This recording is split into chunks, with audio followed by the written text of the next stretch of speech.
So now for part 2, we're going to be looking at a special type of chemical reaction called a redox reaction. So we're going to encounter redox reactions multiple times throughout the course. They're quite often used in metabolism. So for example, in things like glycolysis and the citric acid cycle, they're very reliant on redox reactions as part of those metabolic pathways.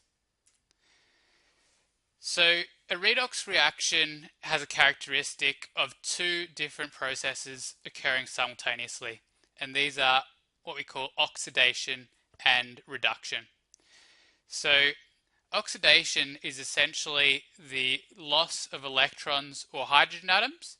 It can also be considered gaining oxygen, but we're looking at it more from a perspective of hydrogen atoms, whereas reduction is actually the reverse, gaining electrons or hydrogen atoms, and also the loss of oxygen. So for our purposes, we're going to be thinking of oxidation as the loss of hydrogen and reduction as the gain of hydrogen. And there's quite a handy rule here that you can use to remember what oxidation and reduction actually mean. Oil rig. We'll go into this in a little bit more detail, but essentially it means oxidation is loss, and you can think of it as loss of hydrogen, and the rig part is reduction is gain of hydrogen. So some of you have probably heard of combustion reactions. For example, when you light a fire, you're doing a combustion reaction where the complex compounds within the wood are combusting in the presence of oxygen, causing the release of heat and light energy in the form of fire. Similar when you light your stove. So in a combustion reaction, you're going to have the reactant, whatever it is, in this case it's methane, or a gas or a complex wood that is reacting with oxygen. And through the combustion reaction, these reactants are actually converted into carbon dioxide and water. And we also have the release of energy in the form of heat and light. So all combustion reactions are actually redox reactions. So to do one of these combustion reactions, the oxygen always has to be one of the reactants because it is the component that is essentially driving the reaction. This is why if a fire starts, if you can starve the fire of oxygen by using a blanket, for example, the fire will actually go out because the chemical reaction actually stops. So let's look at the nitty-gritty of what a redox reaction is now. So essentially, we can think of oxidation as the loss of hydrogen atoms. You might also hear it referred to as the loss of electrons. I'll show you that losing hydrogen atoms is basically equivalent to losing electrons. Reduction, well, it's actually the gain of hydrogen atoms, which is also equivalent to gaining electrons. We also have the definitions for loss and gain of oxygen atoms, where gain of oxygen atoms is considered oxidation and loss of oxygen atoms is considered reduction, but we're not really going to use that definition much in this course. So we're more focused on the way that hydrogen atoms are moving around in these redox reactions. So we can think of oxidation as the loss of one or more hydrogen atoms, whereas reduction is the gain of one or more hydrogen atoms. And when a component loses or gains a hydrogen atom, it's actually equivalent to losing or gaining electrons. Because if we look at what is actually in a hydrogen atom, there is one proton and one electron. So for example, if a water molecule lost a hydrogen atom, not only is it losing hydrogen, but it's also losing the electron that is part of that hydrogen atom. So you can think of losing a hydrogen as being equivalent to losing electrons. So as I said in the introductory part here, oxidation and reduction are complementary processes, so they occur together. You need one component that's going to lose the hydrogen and one that's going to gain it. So we've got this relationship where one component is donating and one is accepting. So the oxidation and reduction processes occur simultaneously, and this occurs where the hydrogen lost through oxidation is given onto another compound, which accepts that hydrogen, and in doing so, that compound is reduced. So to work out and remember what oxidation and reduction actually mean, we can use these rules in terms of oil rig. So basically the first letter in oil rig tells you part of what happens in redox reactions. So the oil part stands for oxidation is loss, and what is being lost is the electrons and or the hydrogen atoms. We're going to focus on the hydrogen atoms though. Whereas reduction is gain of hydrogen atoms. So together, that is oil rig. Oxidation is loss, reduction is gain.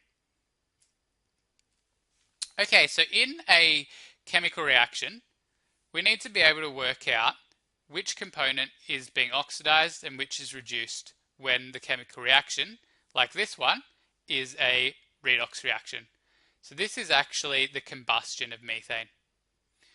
So to determine which reactant is being oxidized and which is being reduced, you need to look for the matching components on each side of the chemical equation.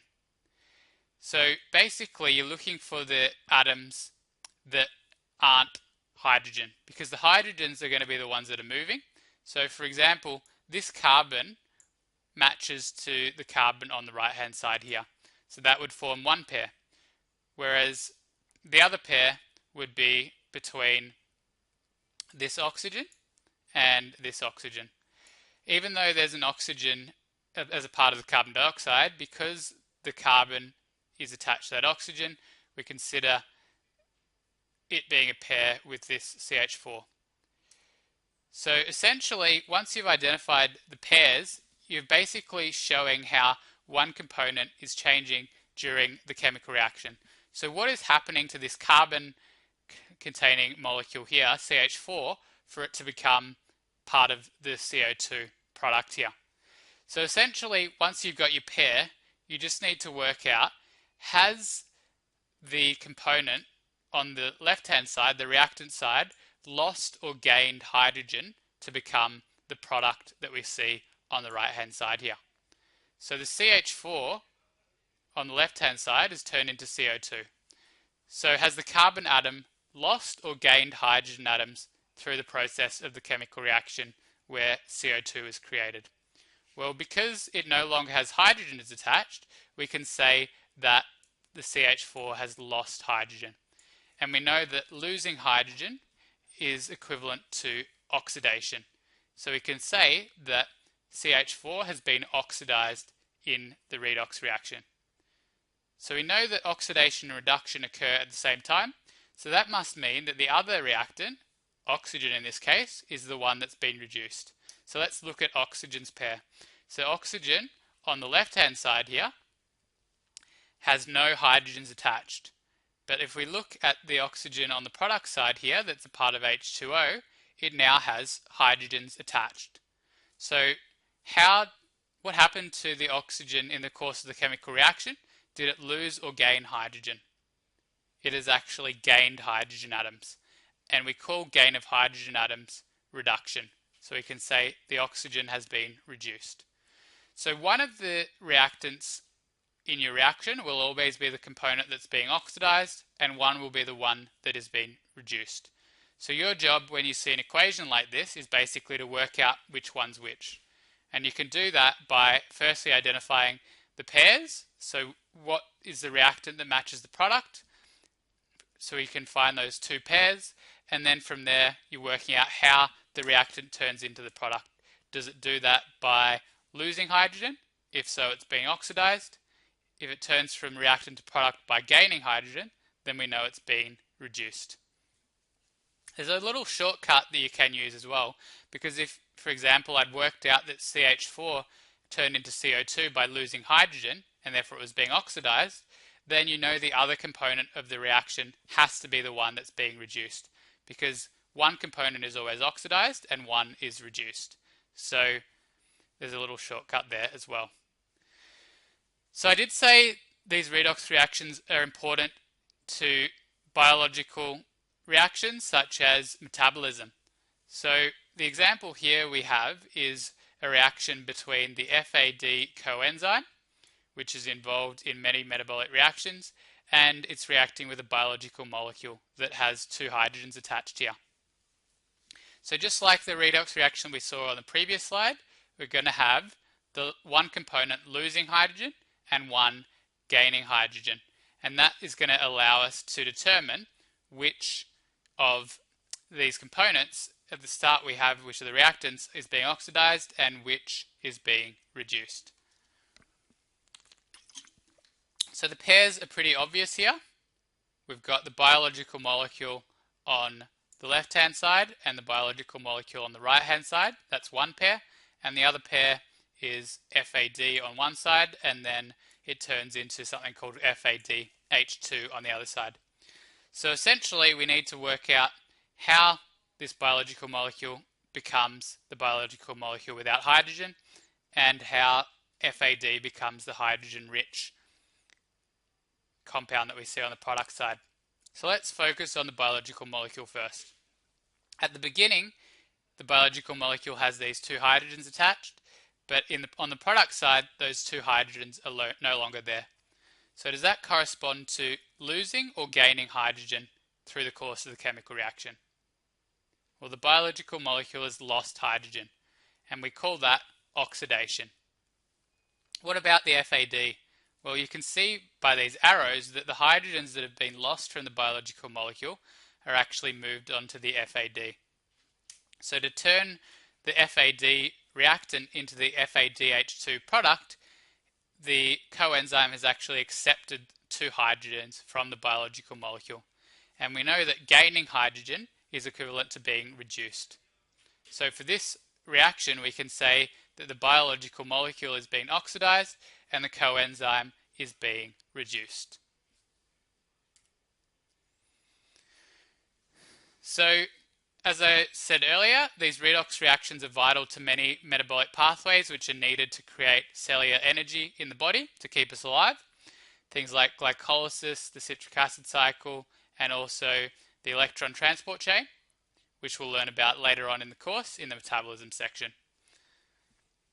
So these coenzymes, one of which I showed you on the previous slide, FAD, are routinely used in these redox reactions because they actually have the ability to exist with or without hydrogens attached, which basically means that they can behave as a component that's going to be oxidized or one that's going to be reduced in a chemical reaction. If it's in the form of having hydrogen, the coenzyme can give that hydrogen away by being oxidized, or if it lacks the hydrogen, as it did on the previous slide, it can actually accept the hydrogen and be reduced in the redox reaction. So in this table here, we can see the two different versions that these coenzymes come in. So we can have them in the electron poor version, which contains less hydrogen atoms, for example FAD, whereas after it's accepted the hydrogen atoms, it then becomes electron rich. Remember, hydrogen has an electron, so gaining hydrogen is equivalent to gaining electrons. So we do have other coenzymes here that exist in these electron and poor and electron rich forms. For example, NAD+ is the electron poor form, but when it turns into NADH, it now is electron rich because it has been converted into a form that has more hydrogen. So to go in this direction from electron poor to electron rich, that would be a reduction, like we saw on the previous slide, where FAD was converted into FADH2. What about if the hydrogen-rich version was converted into one that had less hydrogen, so going in the other direction? For example, NADPH being converted into NADP. Well, that is actually equivalent to oxidation because the coenzyme going that way would be losing hydrogen. And that hydrogen would be given onto another component that's part of the reaction. Because remember, redox reactions always have one component being oxidized and one being reduced. So before we go any further, let's cover off on some of what we've learnt so far about redox reactions. So what is happening to the component in the reaction that's being oxidized? So the oxidized component is the one that loses hydrogen, which is equivalent to losing electrons. So what happens to those lost hydrogens that are given away by the oxidized reactant? Well, those hydrogens are actually accepted by the other reactant in the redox reaction, which is the one that's being reduced, because reduction is equivalent to gaining hydrogen. Okay, so we've got this relationship where the oxidized component gives away its hydrogens to the other component, which allows it to be reduced. Okay, so now it's your turn to have a go at this. Another one of these things that you can really only learn by doing, so I do really encourage you to have a go at this exercise. So again, the first step is to identify your two pairs. So the first pair will have nitrogen, so the two components that have nitrogen in it is one pair, and then you can work out the second pair. And once you've got those pairs, working out how it's changing from the reactant side to the product side, is it losing or gaining hydrogen? And that will allow you to work out which of the reactants is being oxidized and which is being reduced. So please pause the video recording now and have a go at this exercise. Alright, so the first pair we've got here is the NH3 on the reactant side and the N2 on the product side. So how do we go from NH3 to N2? Has that happened via losing or gaining hydrogen? Well, because the NH3 has hydrogen and the N2 doesn't, we can say that the NH3 has lost hydrogen and therefore it has been oxidized. Second pair, oxygen is on the reactant side and the other pair is with the water here. So to go from oxygen to water, we can see that there's hydrogens on this product side. So the oxygen is gaining hydrogen. It's actually the hydrogen that's coming off the NH3. So we can say that the oxygen is being reduced. So a little hint with these redox reactions that contain oxygen. Oxygen is always the component that is being reduced. It doesn't have any hydrogens to give away, so it has to be the component that's accepting hydrogens. So there's a little shortcut there as well, if you can remember that oxygen is always the one that's being reduced and the component that it's reacting with will always be oxidized. Alright, so we've got another question to have a go at now. So this time we've got biological molecules rather than molecules. So these molecules like malate and oxaloacetate are actually much larger than what we've been looking at so far. So don't worry about the atoms that are within these. The important thing is to be able to assess whether they're being oxidized or reduced in the chemical reaction when we have the malate interacting and reacting with the NAD+, which is a coenzyme. Okay, so you can see that the malate on this side has a hydrogen attached, whereas the oxaloacetate has lost that hydrogen there. So the first pair is between malate and oxaloacetate, and the second pair you can work out yourselves. So going through that same method of pairing them up and then working out which one is oxidized and which one's reduced. So pause now and have a go at this to work out which one's being oxidized and which one's being reduced. So it's the same method. So we're pairing up the malate and the oxaloacetate. So because the malate has this extra hydrogen attached and the oxaloacetate doesn't, basically that shows us that the hydrogen has been lost. And that means the malate has been oxidized. The hydrogen must have been given away somewhere, and it has been given away to the NAD+. So you can see in this second pair, the NAD+ has less hydrogen than the product, which is NADH, which is telling you that in the course of the reaction that NAD has actually accepted hydrogen and therefore been reduced. So here's another example of a redox reaction, and this is actually one of the redox reactions that occurs in the citric acid cycle, which is part of our metabolic pathways. Alright, so now that we've gone through what happens in redox reactions and how to identify which component is being oxidized and which is being reduced, we've got one of these conceptual participation plus questions to consider. So this is your chance now to try and wrap your head around what all this means together. So have a go at this question and also share your answers with your peers to get some feedback. We've also reached the point where we can have a go at revision questions 5 and 6. So log on to the LMS and attempt questions 5 and 6 now to confirm your understanding of this content. So let's now summarize what we've seen in the redox reaction section. So we know that a redox reaction involves one reactant being oxidized and one being reduced. So we can say that oxidation and reduction occurs simultaneously. So you can't have one without the other. So oxidation is the loss of electrons and hydrogen atoms, whereas reduction is the gain of electrons and hydrogen atoms. So we're more focusing on the movement of hydrogen atoms in this case. And we have oil rig that can help us remember that oxidation is loss and reduction is gain. And what we're losing and gaining is the hydrogen atoms. So the reactant that is losing hydrogen when it becomes the product is the one that's being oxidized in the redox reaction. Whereas the reactant that's gaining hydrogen to become a product is the one that's actually being reduced.